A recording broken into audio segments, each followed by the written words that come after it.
Hello, I'm AJ Hoge, the author of Effortless English. Learn to speak English like a native. Humans have been asking these questions. What is the meaning of life? What is life's purpose in general for everybody? And specifically, for me, for you, what is your life purpose or mission? Especially young people really have a hard time with this. Why? You think about it, why do we need a life purpose? Why ask these questions? Why are these questions important? Why is a purpose important? Why do you need some kind of big purpose to your life? It's a good question. We should think about why, right? Well, what I see is people who don't have a purpose. It doesn't matter, young or old, but you'll see it a lot with young people. They're kind of lost in life. Their life feels meaningless, right? Without a feeling that there's a purpose to your life, maybe more than one purpose, missions, purposes, then you can kind of just feel like everything's meaningless, right? And I think a lot of people are finding this right now in this time in history. That we have, millions and millions, maybe billions probably, of people in the world who do not feel any purpose to life, no purpose. The only purpose they think is just to feel good, feel pleasure. We've talked about this topic a lot, right? Pleasure, feel good, right? Buy things that make you feel good. Do whatever you want, do anything you want, as long as it feels good. Right? The 1960s philosophy in a sentence, right? Do whatever you want as long as it feels good, right? That kind of hippie 1960s idea. They changed the culture. And this is the message you will get from the media constantly. TV, movies, all of it. That's what they show, right? Fun and just, fun and party and pleasure and do whatever you want. Be free, man. That's the purpose of life. So a lot of people do that. And like most things, I wish I had it. I'm going to do another show about the Bhagavad Gita. There's a section that talks about exactly this. Things that feel good in the beginning and later make you unhappy, and things that feel difficult in the beginning and later make you very, very happy. Well, it's this kind of thing. When you first start this, like when you're young and you think, I'm young, woo, and you just, party, have fun, pleasure, do whatever you want, yeah. It is fun. It is fun. It feels good. Getting drunk and just, going crazy. It's fun for a while. Like so many things in life, it's only enjoyable for a while. And then what happens with pretty much everybody? Sooner or later, it begins to feel empty because there's no purpose to it. It's just pleasure. It's just pleasure in the moment. The problem with those pleasures is they disappear. They're only there for a very short time. And then the next day, after you party and have fun, the next day, you feel like shit, which is a idiom. To feel like shit means to feel terrible. Really feel terrible. Physically, right? Your head hurts, you have a headache. And even emotionally, usually you feel maybe a little depressed, you feel down, you feel bad. There's a price to it. And there's not only that kind of price, but even long term, there's a deeper price, which is you feel your life is meaningless. People who live that way for years and years, girls who just go and have sex with lots and lots of guys and party and let's just make lots of money. Guys who just money and fun and After many years of doing that, their life begins to feel meaningless, pointless. And then there's this kind of dissatisfaction. They're not satisfied, this kind of deep unhappiness that comes when life feels meaningless. There's no purpose to your life. Pleasure's not a purpose. It's not a purpose that works. It's not a purpose that creates long-term happiness. It's short-term and it leads to pain eventually. So that's why. On the other hand, people who have a purpose, people who have something that they feel there's a meaning to their life, maybe more than one, right? That life has meaning, and specifically their life, your life, there's a purpose. There's something important you're doing in your life that is meaningful and important, not only for you, but for others. This is very important. It goes beyond just you. It's more than just you. And people who have that, they're happier, they're more at peace, they're stronger mentally and emotionally and spiritually. So just at a practical level, just at a very basic level of being more happy and having a better life and enjoying it more, having a purpose is very, very powerful and important. There are other benefits too, but let's just talk about those. Also, when you have a purpose, you're less bored. People who have no purpose, they get bored easily, right? Because they just need that pleasure, and the pleasure finally, disappears. And after a while, the same thing again and again gets boring. Maybe partying and drinking for 3 years, 5 years is fun. After a while, it just gets kind of boring. It's the same thing again and again. Loud bar, same loud music, same loud people. It becomes boring. Another thing is that when you have a purpose, you can handle difficult things in life better. Yeah, I mentioned this yesterday in that question about children.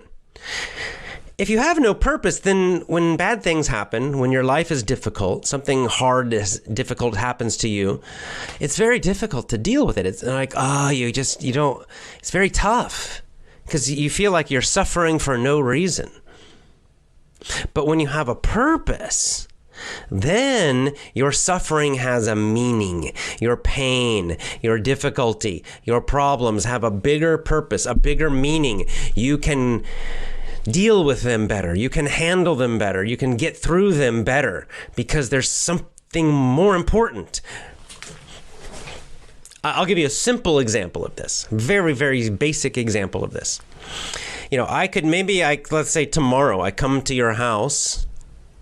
I have a gun, and I say, right now, go run 10K, run 10 kilometers. You would do it because you'd be afraid of dying, maybe. But it would have no purpose, right? So you'd run and you'd sweat, and probably you would kind of suffer unless you're a really good runner. And maybe 10K is nothing for you, but for a lot of people, it would really be bad. You would suffer, and it would be pointless, and you really would not enjoy it in any way. It would have no meaning at all. This is, by the way, if you want a better example, imagine when you were young in gym class, right? If you had in your school, maybe you had gym or physical education. And you have to go to class, right? And you go to the class, and there's the teacher, and then he makes you run around outside for 20 minutes. But there's no purpose, right? It's just exercise. And, most kids hate that. They're like, and he's like blows the whistle, go, run, everybody run. And all the kids are, they're running, but nobody's having fun. Nobody likes it. And in fact, the opposite, right? Everybody hates it, and they're complaining, and I don't want to do that. It's just miserable because there's no purpose for it.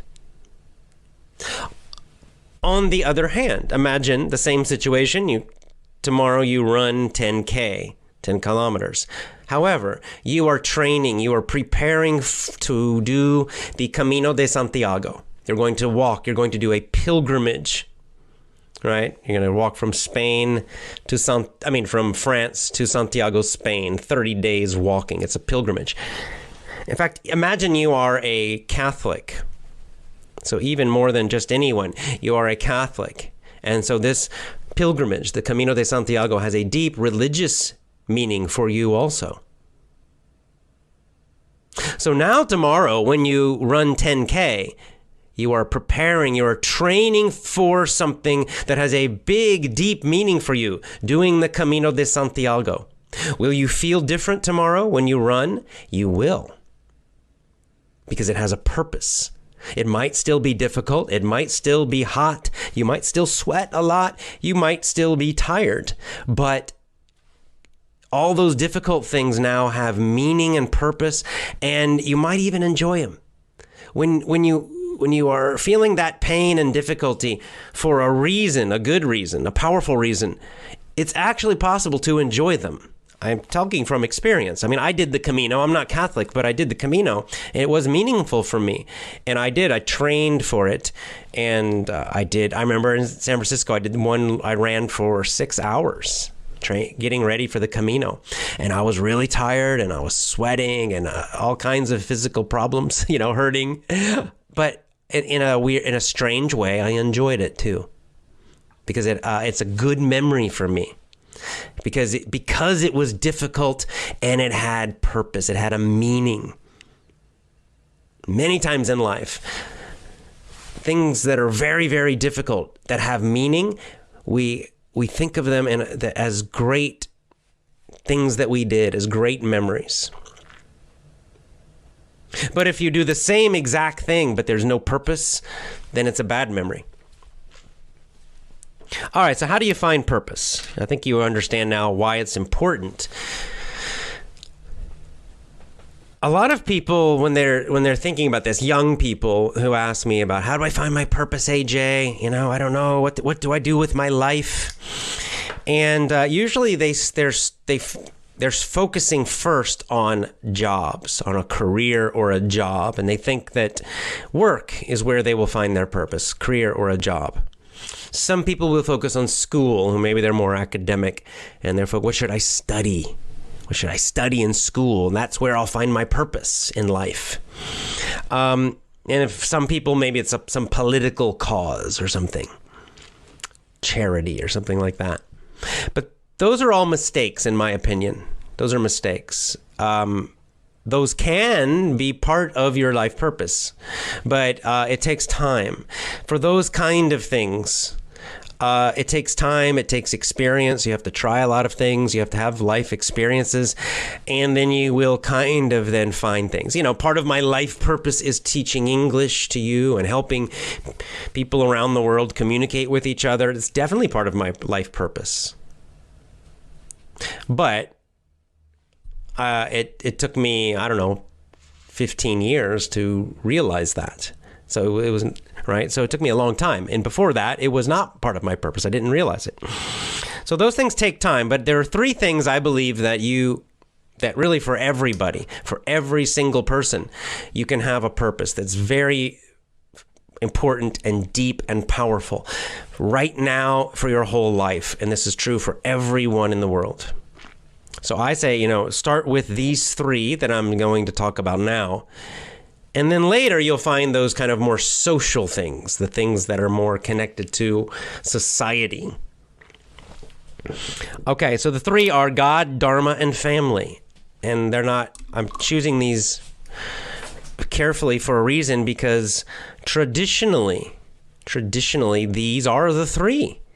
These are probably the 3 most important answers. If you look at the old writings, the ancient writings, the writings of the great philosophers, religious and non-religious, you will find that there's a very strong agreement on these 3, being the meaning of life, the purpose of life in general for all of us.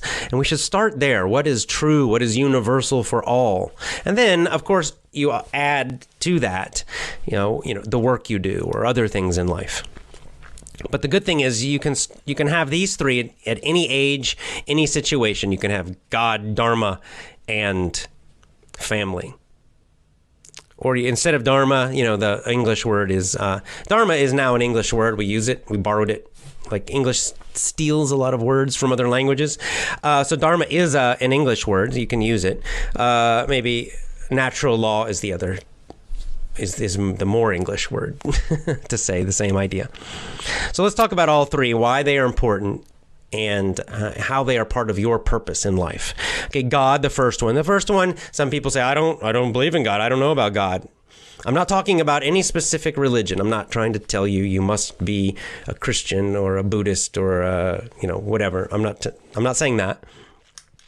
All I'm saying is by God, I mean the source of all things, the highest meaning. Where does all of this come from? For thousands and thousands of years, humans have asked this question. Right? They go into the mountains and they look at the sky and you see the stars and you look at everything and you say, why? I was watching one of our Chayaji's videos last night and he talks about this basic question. Why is there something and not nothing? Why? Why is there life? Why is there everything we see? Why does it exist? Why? I mean, why nothing? There could just be nothing. No life, nothing at all.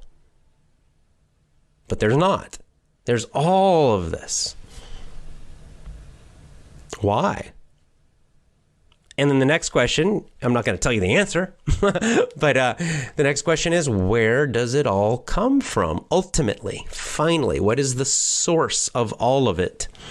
And as he said in the video, there are two possible main answers to that. One answer is it's all random.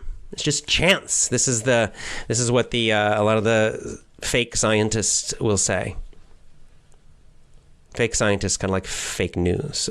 They're not real scientists, but the fake scientists say it's just random. There's no purpose at all. In all of this, everything that exists, that there's no purpose, it's just random. It just happened randomly by chance. And then the other possibility, main possibility, is the opposite of that. It's not random. It's not by chance. It's by design. There is an order, right? There's an order and a design to all, an intelligence in it all. That seems clear to me. It's not random. You can go to a forest, go to the top of a mountain and just look out at all the trees and the huge forest. And everything's different. Every leaf is special and different, and yet there's also a pattern. There are clear laws and rules and order to all of it, and tremendous beauty. And this is part of the problem of living in cities, that we forget this. We lose this feeling. We lose the connection. Because human cities are not that beautiful, really. They're not that amazing.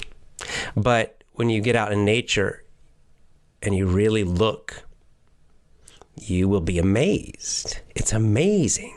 You look at the stars, you get away from cities in a dark, dark sky, and you see all those stars. And, this is what humans used to do. And they were amazed by it all. And it was clear there's some kind of order. It's not random. It's not a bunch of chance.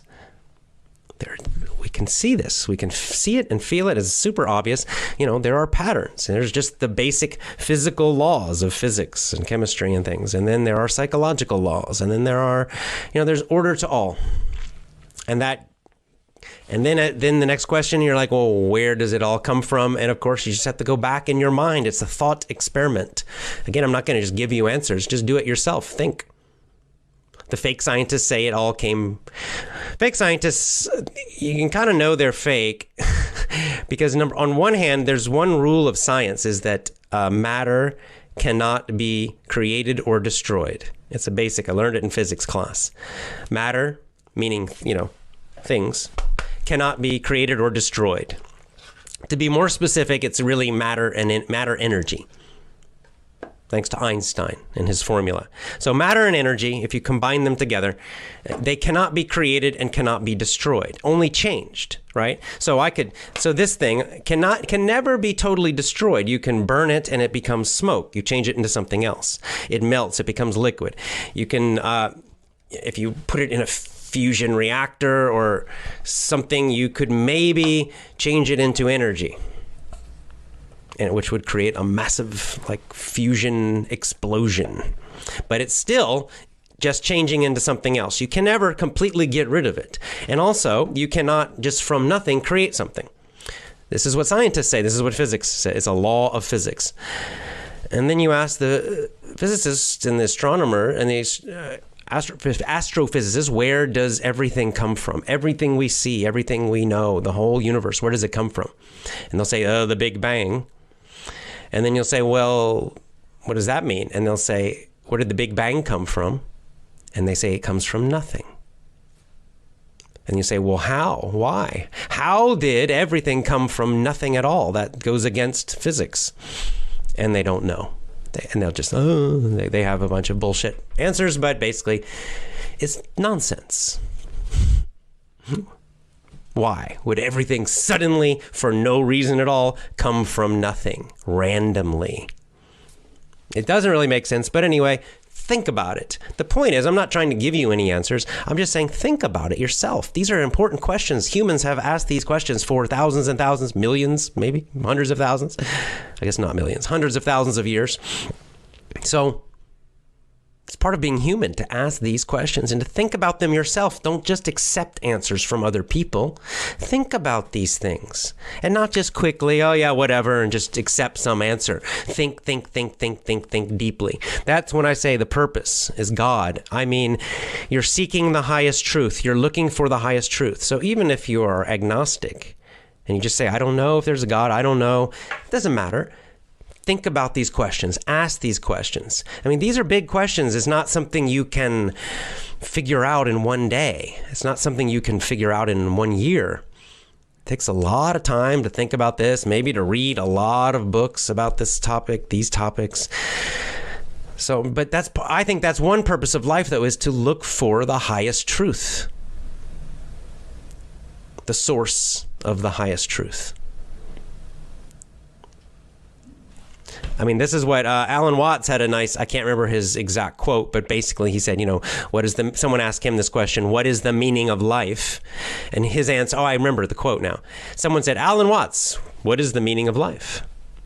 And he had a kind of a funny answer, which is quite nice, actually. He said, the meaning of life is to ask the question, what is the meaning of life? In other words, he was saying that the meaning of life is to look for that highest truth, to look for the highest meaning. To seek the highest truth is the meaning of life. That's what Alan Watts said, which many call God, but you don't have to use that word if you don't want to, but searching for the highest truth. All right, purpose number 2, I mentioned dharma or natural law. I'll use natural law because it's a more common English phrase. So natural law, what does that mean? Well, that means, okay, we see that in life, there are laws, right? There is order. It's not random. Things don't happen randomly in life. There is law. There are rules of the universe, right? Of existence, of life. There are physical ones, like physics, right? So on Earth, if you drop something, it will fall. It's called gravity. Do we understand how gravity works? Not really, but we do know that it exists because you can see it every time. You drop something, it will fall. You drop something, it will fall. That's gravity. Yeah.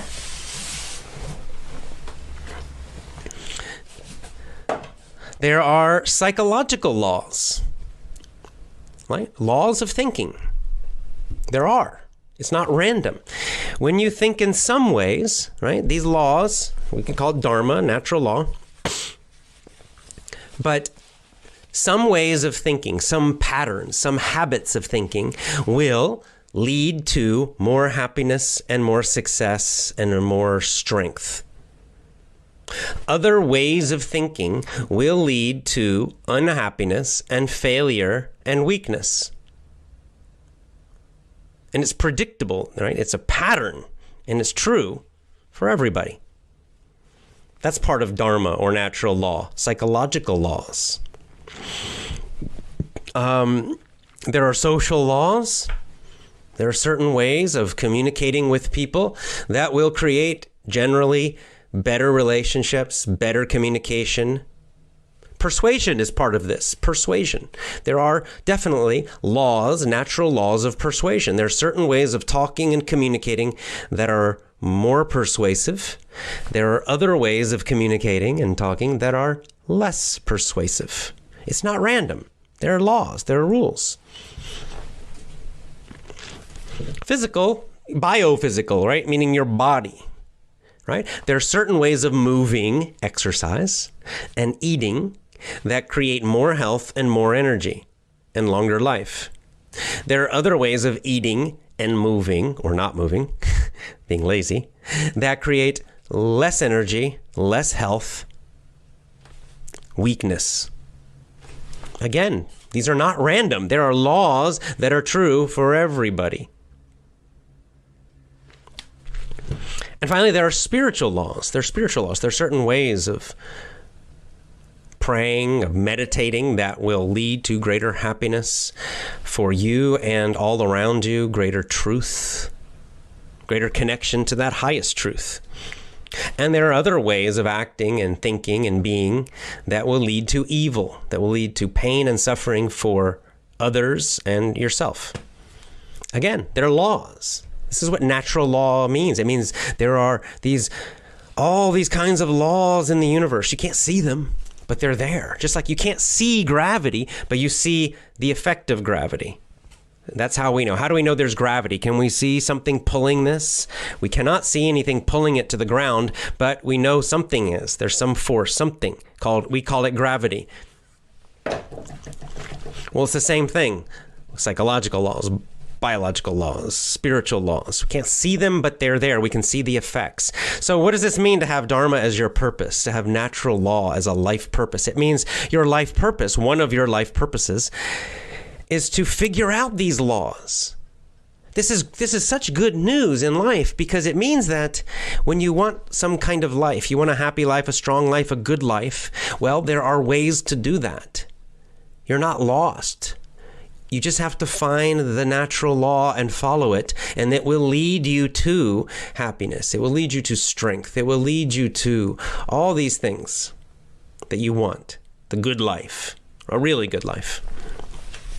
And so part of your life purpose is to figure it out and to find the natural law, the natural laws, the Dharma of life in all these different areas of life.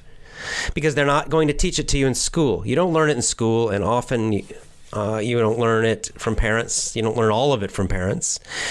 You can learn it from books, old books, ancient books like the Bhagavad Gita, like the Tao Te Ching, etc. You can learn it from old philosophers. This is why I recommend reading those old books. But books are not enough. You also learn from life experience, experimenting with your own life, like Gandhi, like I mentioned, right? Experiments with truth. You've got to also get out there in the world.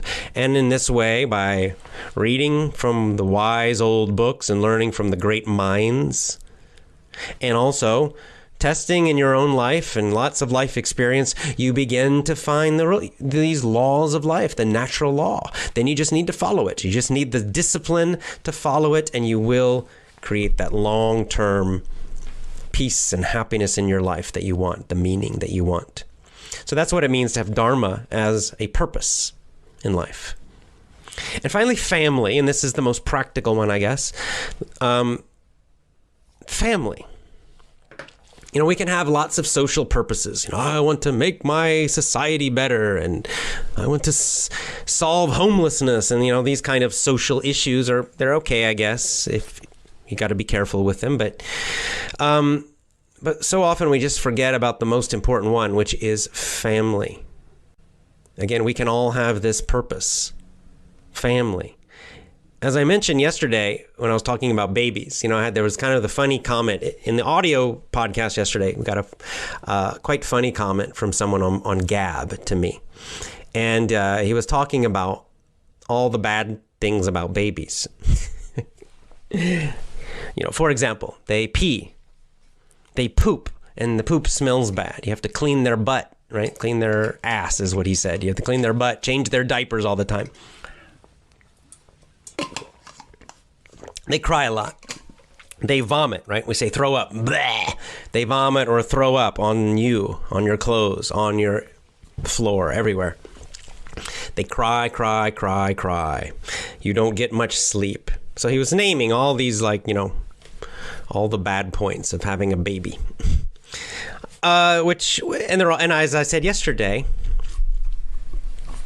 I said all those things are totally true. Because I'm doing it right now. I have 2 new babies, and they are doing all those things. They have thrown up on me, vomited onto my shirt many times. They have pooped on me. I've got poop on my hands. They've peed on me. They cry a lot. The first month I got almost no sleep. It was pretty terrible, actually. And still sometimes. Like today, I did not get much sleep. So they're all true. But as I told him, It's like the example I gave about running a 10K in the beginning of this show. Difficult things can be good. They can even feel good when you have a bigger purpose. Do I want just to have poop on my hands? No. Would I like that? No. Would I want someone to throw up on me? Like go to a bar and somebody gets drunk and they just throw up on me? No, I would hate that.